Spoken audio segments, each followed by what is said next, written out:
চিরস্থায়ী নাই। এই দুনিয়াটা যখন শেষ হয়ে যাব, কিয়ামতের মাধ্যমে দুনিয়ারে ধ্বংস করা হয়ে যাইব। আল্লাহ পাক রব্বুল আলামিন ফরমায় ইদাশ শামসু কুওয়িরাত, যখন সূর্য বেনূর হয়ে যাইব, যখন সূর্য তার নূর দেওয়া, যে সূর্য যে আলো দিত এটা যখন হয়ে দেওয়া বাদ দিলেইব। ওয়া ইদান নুজুম কাদারাত, আর যখন সিতারাগুলা ভাঙ্গিয়া টুকরা টুকরা হয়ে পড়ে যাইব। ওয়া ইদাল জিবালু সুইরাত, আর যখন পাহাড়গুলারে তার জায়গাটাকে চালাইয়া দেওয়া হয়ে যাইব, পাহাড়গুলা জমিনের মধ্যে উঠতে থাকবো। ওয়া ইদাল ইশারু উত্তিলাত, আর যখন 10 মাসের গাভীন উটনি যখন দৌড়াদৌড়ি করা আরম্ভ করব।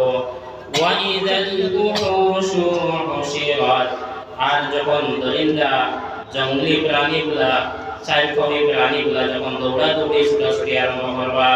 ওয়া ইদাল বিহারু সুজ্জিরাত, আর যখন সমুদ্রগুলা তার স্বাভাবিক হালতের পরিবর্তন করিয়া সমুদ্রের মধ্যে যখন জলজলা আর তুফান আই দিব। ওয়া ইদান নুফুসু যুওইজাত, আর যখন মানুষকে জোড়া জোড়া ভাবে জমা করা হইব। আর আরে করতে হইল যখন মানুষ তার বডি আর তার জানকে যখন একত্রিত করা হইব।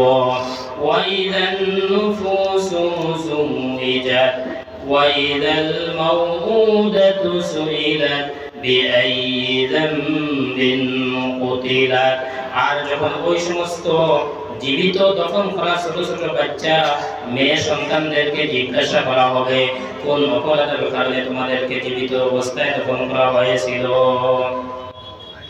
কিয়ামতের দৃশ্য হাদিস শরীফের মধ্যে আছে, আল্লাহ রাসূল ফরমায় যদি কোনো ব্যক্তি চায় কিয়ামতের মঞ্জর, কিয়ামতের দৃশ্য তার স্বচক্ষে দেখতো, তাহলে ওই ব্যক্তি যেন সূরা ইদাশ শামসু কুওয়িরাত, সূরা ইদাস সামাউ ফাতারাত, ওয়ান নাজিআত, মুরসালাত, সূরা কিয়ামা, এই সমস্ত সূরা যেন ওই ব্যক্তি পাঠ করে। তাহলে কিয়ামত কিভাবে ধ্বংস হবে, কিয়ামত কিভাবে সংঘটিত হইব তার চক্ষুর সামনে ভাসি যাইব।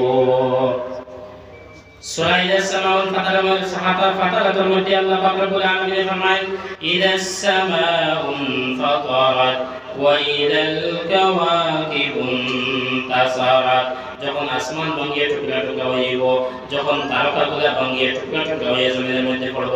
ওয়া ইদাল বিহারু ফুজ্জিরাত, আর যখন সমুদ্রগুলা উপরে দিয়ে মারতে থাকবো, অর্থাৎ সমুদ্রের মধ্যে যখন জলজলা আইব, সমুদ্রের মধ্যে যখন তুফান আইব। ওয়া ইদাল কুবুরু বু'সিরাত, আর যখন কবরের মধ্যে যা আছে তা যখন কবরে যখন ফাটা দিব, কবরে ফাটা দিয়ে কবরের মধ্যে যারা আছেন এরা যখন নিয়ে যাব।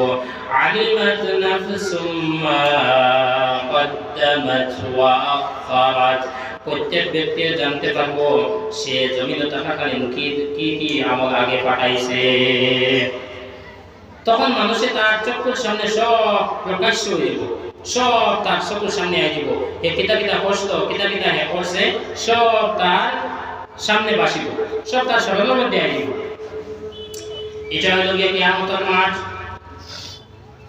সমস্ত মানুষ কিয়ামতের মাঠের মধ্যে तमाम মানব জাতি হযরত আদম আলাইহিস সালাতু ওয়াস সালাম থেকে আরম্ভ করিয়া तमाम মানব জাতিরে জমিনের মধ্যে যখন জমা করা হইব, तमाम মানব জাতি জমিনের মধ্যে পরিশান হইয়া দৌড়াদৌড়ি করতে থাকবা।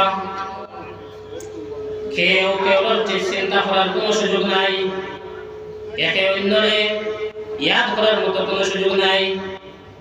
আল্লাহ তাআলা ফরমান ফাইদা নুফিখা ফিস সূরি ফালা আনসাবা বাইনাহুম ইয়াওমাইদিন ওয়ালা ইয়াতাসাআলুন, যখন সিংহের মধ্যে ফু দেওয়া হইব, যখন বাঁশির মধ্যে ফুৎকার দেওয়া হইব, বাঁশি বাজানি হইব, অর্থাৎ কিয়ামত সংঘটিত হয়ে যাব। ফালা আনসাবা বাইনাহুম, তাদের মধ্যে আর কোনো সম্পর্ক বাকি থাকতো না। মানুষের মধ্যে দুনিয়ার মধ্যে যে সম্পর্ক ওইটা আর বাকি থাকতো না। ইয়াউমাইদিন ওয়ালা ইয়াতাসাআলুন, আর একে অন্যের খবরও জিজ্ঞাসা করতো না, একজনে আরেকজনকে জিজ্ঞাসা করতো না। আমরা দুনিয়ার মধ্যে এখন জিজ্ঞাসা করি, মানুষের অবস্থা জিজ্ঞাসা করে, মানুষের খায় খবর লয়, পরিবারের খবর লয়, তার শরীরের খবর লয়, তার স্বাস্থ্যের খবর লয়। কিন্তু আল্লাহ তাআলা ফরমান কিয়ামতের দিন কোনো মানুষের খবর নেওয়ার মতো কোনো সুযোগ নাই। অন্য আয়াতের মধ্যে আল্লাহ তাআলা ফরমান ইয়াউমা ইয়াফিরুল মারউ মিন আখিহি। কিয়ামতের মাঠ এটা এমন একটা মাঠ যেটা পরিষ্কার অবস্থায় মানুষ থাকবো। প্রত্যেক মানুষ সে তার নিজের টেনশন আর নিজের পরিশান এই অবস্থার উপরে চিন্তিত থাকবো। আল্লাহ তাআলা ফরমান ইয়াউমা ইয়াফিরুল মারউ মিন আখিহি। যেই দিন মানুষ তার ভাই থেকে পলায়ন করবো, ওয়া উম্মিহি ওয়া আবি, আর সে তার মা থেকে পলায়ন করবো, তার বাবা থেকে পলায়ন করবো, ওয়া সাহিবাতিহি ওয়া বানি, আর তার স্ত্রী থেকে পলায়ন করবো, তার সন্তান থেকে পলায়ন করবো। লিকুল্লি ইমরিইম মিনহুম ইয়াওমাইযিন শানুন ইউগনি। প্রত্যেক মানুষ এমন এক টেনশন, এমন এক চিন্তার মধ্যে তার বোঝার কারণে বাকি সবর কথা স্মরণ তাকে ভুলে যাইব। বাকি কোনো মানব জাতির কথা স্মরণের মধ্যে আনার মতো তার এই সময় তার কাছে থাকতো নাই। এটা হলো হাসরের মাঠ।